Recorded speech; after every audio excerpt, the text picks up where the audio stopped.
Some dare call it conspiracy.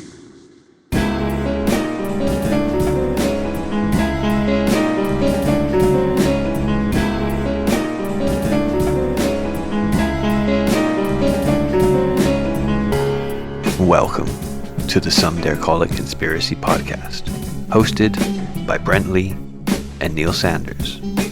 After nearly 20 years exploring the world of conspiracy culture, we are taking our guests and listeners on a guided tour of the rabbit hole.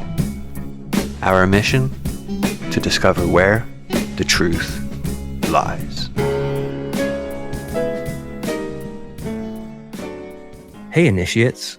Today, we continue our deep dive tour of one rabbit hole known as the Paul is dead theory.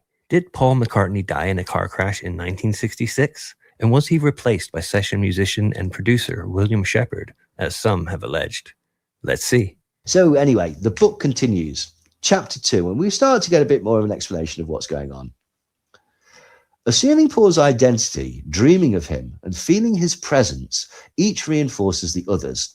I stand for him, and he for me. Part of each of us is the other.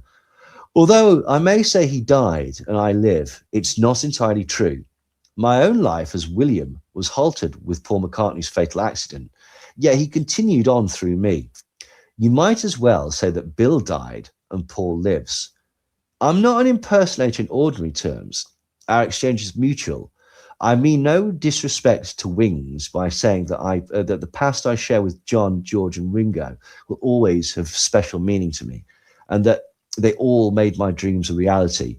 Wings was a great band and all that, but could never have existed until my Beatle years ran their course. I could not do Wings as William Shepard. They're only the band that the Beatles could have been. So anyway, he starts talking about Stuart Sutcliffe. Stuart Sutcliffe was the original bass player for the Beatles before Paul McCartney took bass duties. And apparently he visited him in dreams as well. Yeah. You know who else has visited him in dreams? Paul, obviously. And since his death, John too. I was just going to ask, what, John? Yeah, you know, it's nice. It's nice that he still keeps in touch. So this is from the book. Paul told me in a dream that Stu Sutcliffe died of a subdural hematoma, bleeding on the brain, from an injury received at a Beatles show. Paul said that its gravity eluded Stu. No one had any idea how serious it was. It started from when John shouted obscenities at the crowd. One English-speaking German became irate. From the stage, John kicked him in the head. With one kick of John's boot, the burly man went down. A fight broke out between the band and the audience, and it nearly killed John. Paul told me that they all ached for days, but no one knew that it would finish Stu. Damn.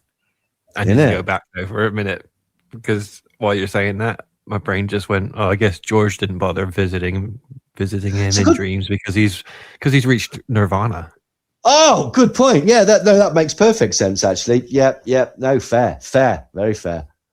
So anyway, before the Beatles were famous, they went to the Reeperbahn in Hamburg, I believe it was, and they were a club band, and they do like incredibly long sets, and like that's where they got introduced to amphetamines in order to stay awake and do these shows. And they were essentially like in the red light district, so they're playing to a rough old crowd, but this is where they sort of honed as an absolutely brilliant band.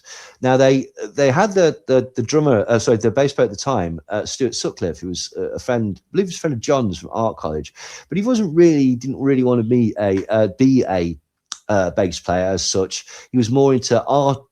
He was painting. He did sort of spatter technique stuff, as far as I know. It's a bit not dissimilar from Milado from fucking what they called Fool's Gold, Stone Roses. It's similar to that sort of style of art.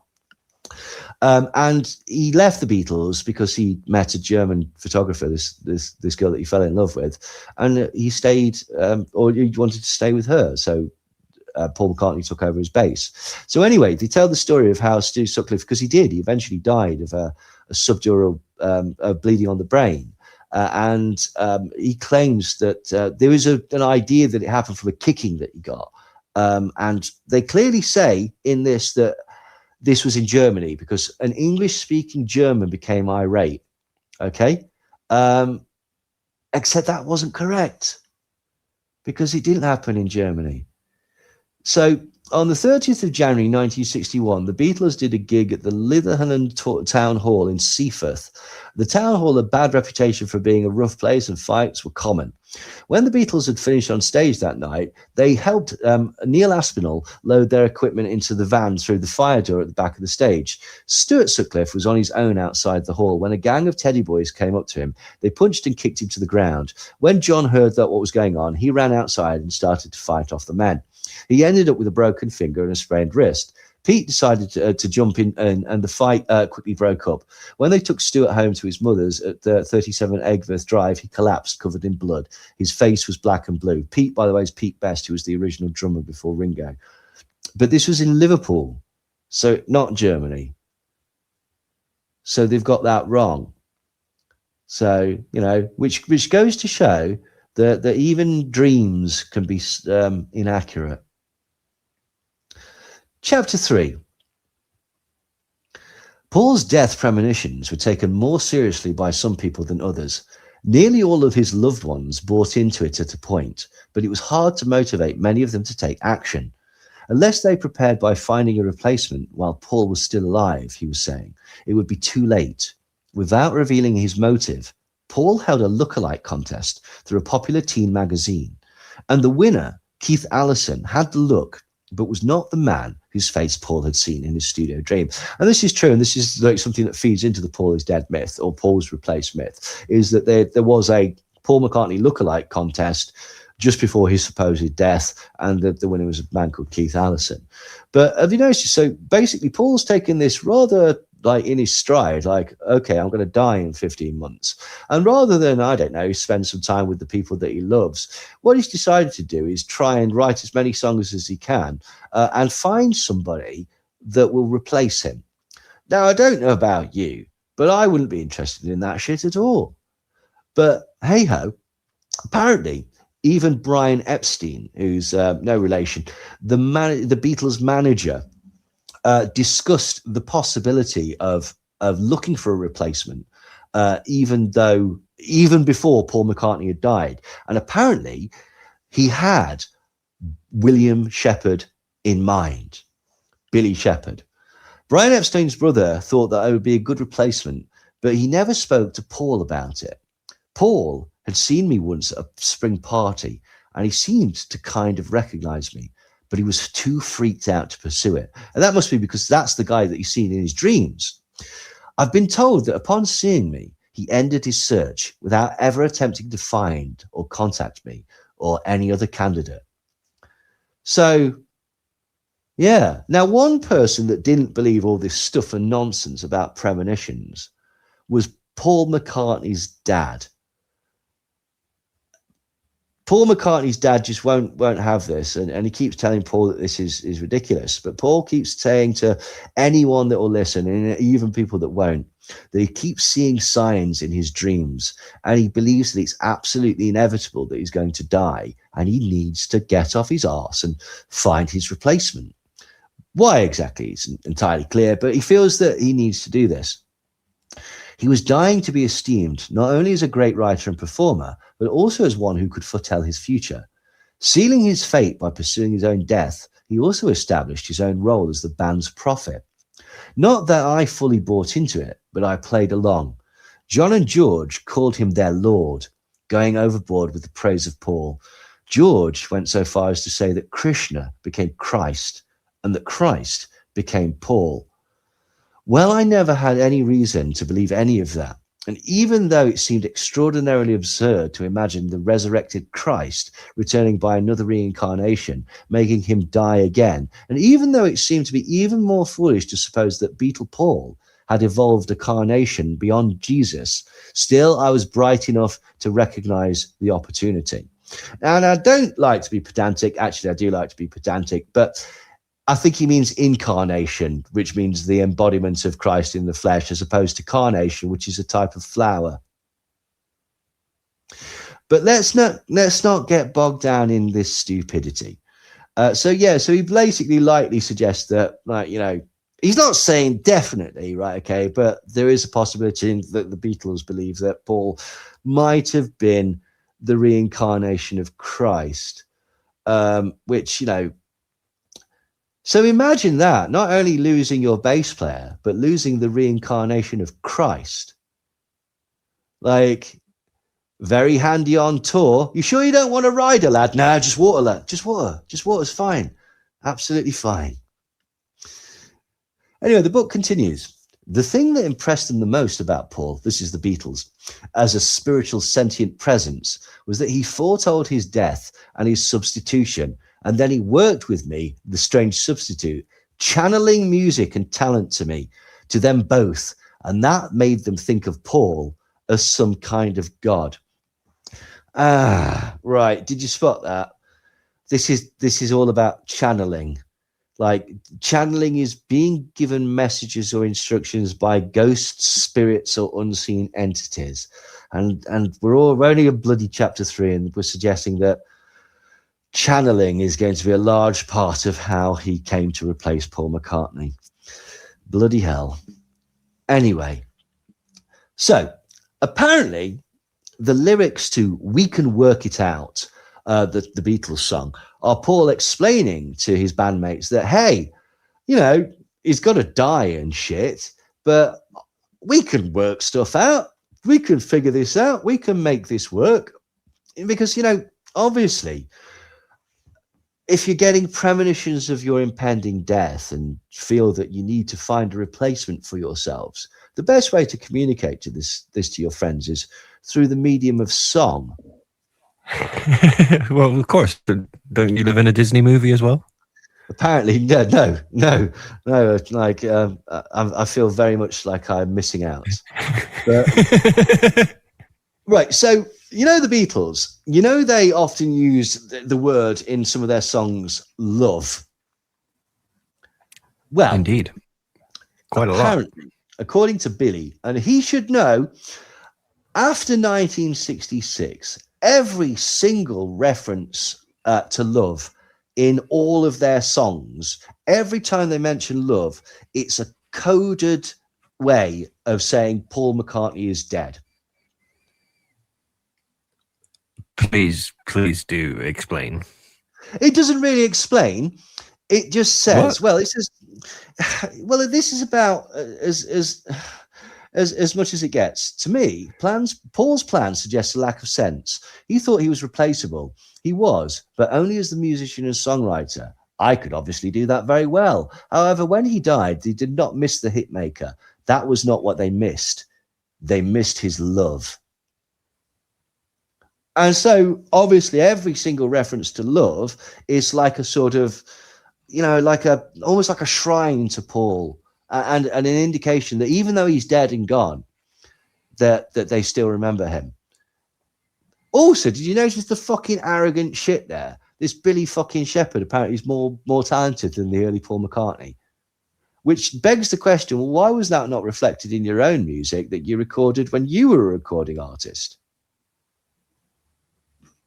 Anyway, he also says that the song Carry That Weight from Abbey Road is obviously about the whole being Paul McCartney thing. But then he goes on to say something strange. There's one person that Billy, as Paul McCartney, sang with that basically inspired him to do something that I can only hope comes out. Okay. Of all the artists that Paul McCartney's worked with, who do you think he's going to mention now? Stevie Wonder. No, straighter than that. Michael Jackson. No. One more go. Fuck knows. Jay-Z. That's it. Hove himself. Well, apparently, according to Billy in the book, singing with Jay-Z moved me to write, record, and perform this song as hip-hop. That's Carry the Weight from Abbey Road.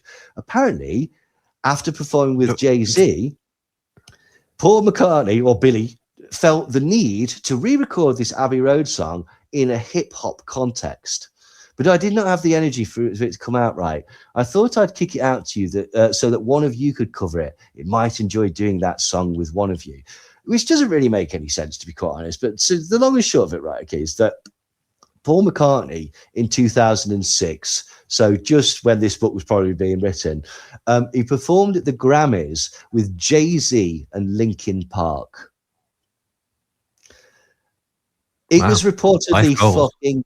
It was dreadful. It was reportedly absolutely fucking awful. Right, okay. But the one thing that we've got is that apparently somewhere out there is a hip-hop version of a Beatles song recorded by Billy Shepherd pretending to be Paul McCartney. So we can only hope that one day that comes to the surface. Chapter 4. So Billy...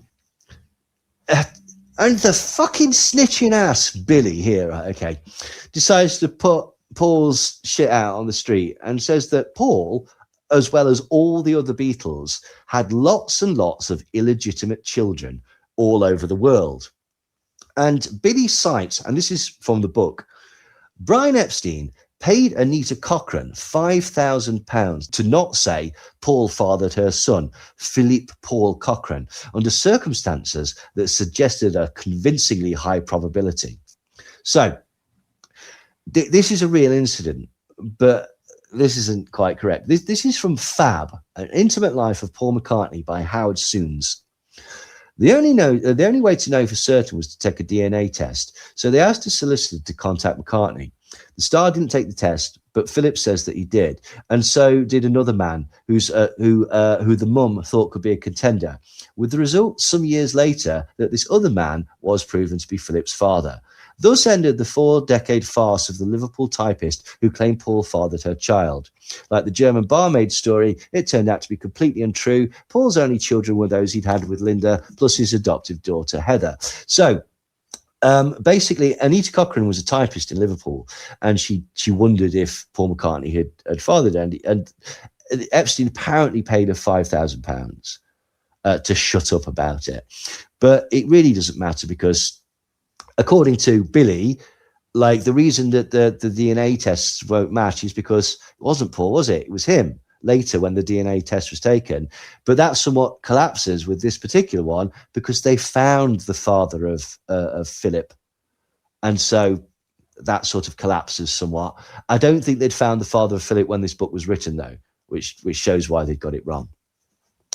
The book continues. From what I've heard, none of them respected women enough to take paternity seriously. At least none did in Paul's lifetime. They nestled up with many birds before they settled down to roost permanently.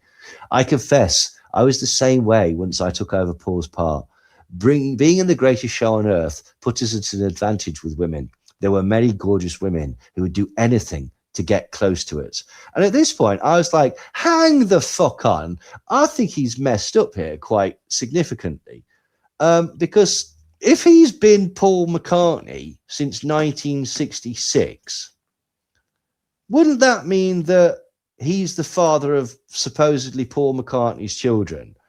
So Stella McCartney was born in 1971. James McCartney was born in 1977. So Billy is claiming to be the real father of those, which begs the obvious question: why do they look so much like Paul McCartney? Because Billy Shears is Paul McCartney. Yes, but how did Billy Shears come to look like Paul McCartney? We will find out as we go on. Spoilers, it required extensive plastic surgery. Anyway, the book continues. As a teenage rocker, when Paul, with the other future Beatles, was in the Quarrymen playing, and that's the band that they were, the skiffle group they were called before the Beatles, playing in the then Paul's girls' new Cavern Club, Paul met, dated, and impregnated Monique Lavalier. Monique was a young makeup artist working in London. As always, when she told Paul that she was having his baby, he chose to discontinue their relationship. Monique, broken-hearted and embarrassed, returned to her home in Paris.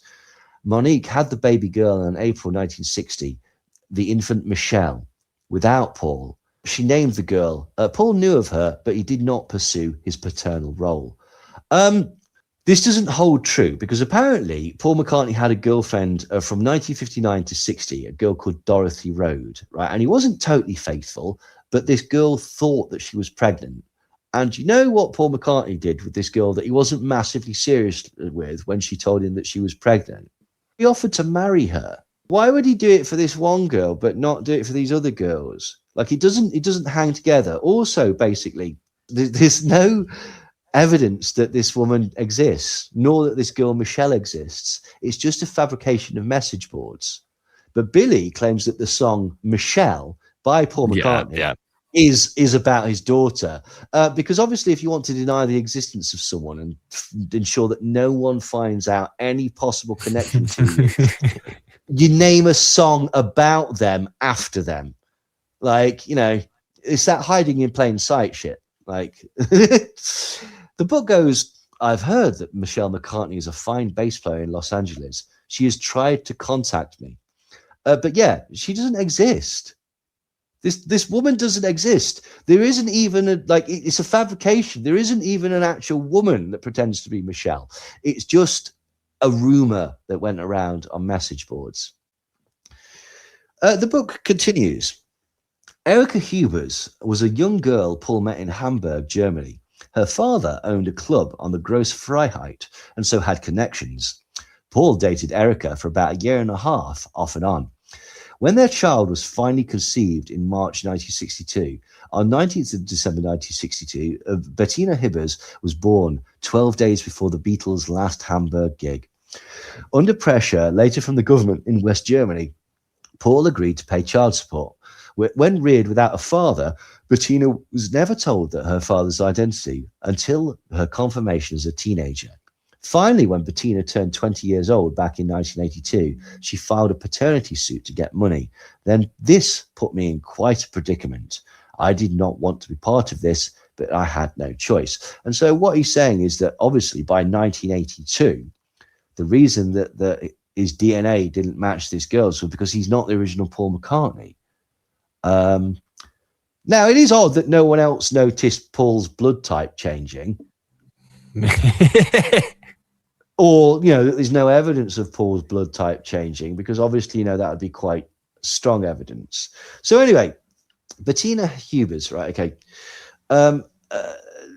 This is true. There was a girl born, Bettina Hubers, in 1962, and there was a claim that Paul was the father.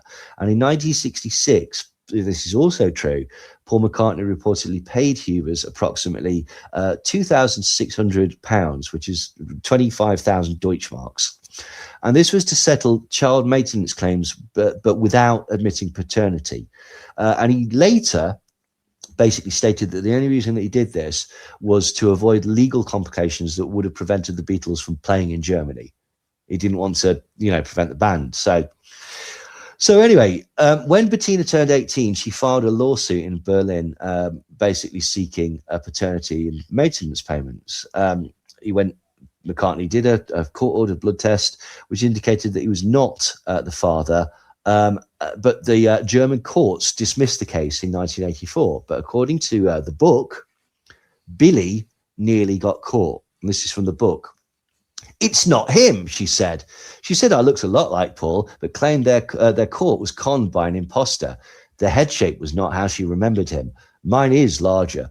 Then they examined my signature. The wrong slant tipped someone off that it was made by a right-handed man. But Erika recalled that Paul was a lefty. They took my signature to a Beatles museum where each of the Beatles' autographs were on display. Again, there was a big fuss because they did not match. To Erika and Bettina, that proved that Paul fraudulently sent an imposter to go and donate his blood. And this is true. Bettina Krischman, the daughter of Erika Hubers, did actually in 1983 accuse Paul McCartney of using a body double to fake his court appearance. In 2007, Krischman filed a fraud complaint in Berlin, claiming that the man who provided the blood sample for the 1983 test was a stand-in or a lookalike rather than Paul McCartney himself. And her evidence included, she said that the signature on the 1980s documents was written by a right-handed man.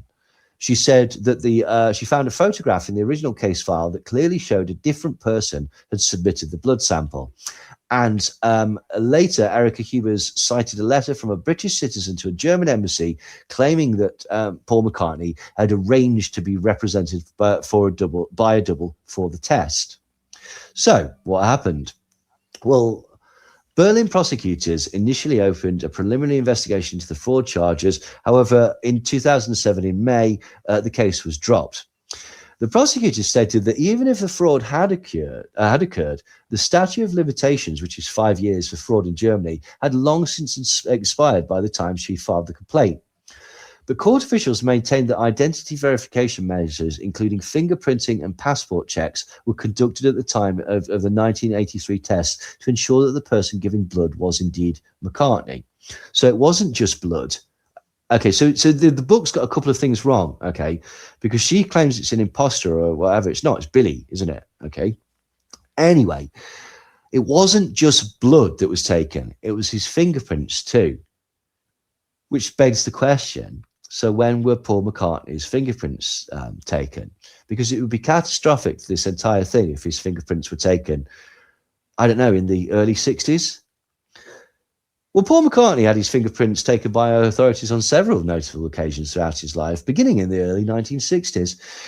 Documented fingerprinting events were 1960 in Hamburg, Germany. Paul McCartney's first significant run in the law occurred in November 1960, where he and drummer Pete Best were arrested for arson. Apparently what they did was they needed light in the room, so they pinned a condom to the wall and set fire to it. And it caused a bit of a scorch mark on the wall. The owner of the club was pissed at them, and so he reported them for arson, and he was arrested, and his fingerprints were taken. These prints matched the prints that were taken in 1980 in Japan when he was arrested for smuggling weed. They also matched the fingerprints that were taken in around the Hubers case and the Christman case. So it wasn't just blood, it was fingerprints. Now, the rest of it is true. She did claim that it was a double, and it's very clever that the book has woven that into it. But we know that it wasn't just blood, which somewhat undermines the theory that the book puts forward. Hey-ho. Hey, thanks for listening to Some Dare Call It Conspiracy with Brent Lee and Neil Sanders. Join us next week for the next installment of our Paul is Dead deep dive series. If you'd like to skip ahead and hear all 14 episodes of the series right now, please consider joining us at www.patreon.com/somedarecallitconspiracy, where you can also listen to over 20 unreleased episodes of our now Patreon exclusive series, The World According to Some, aka Twats. Until next time.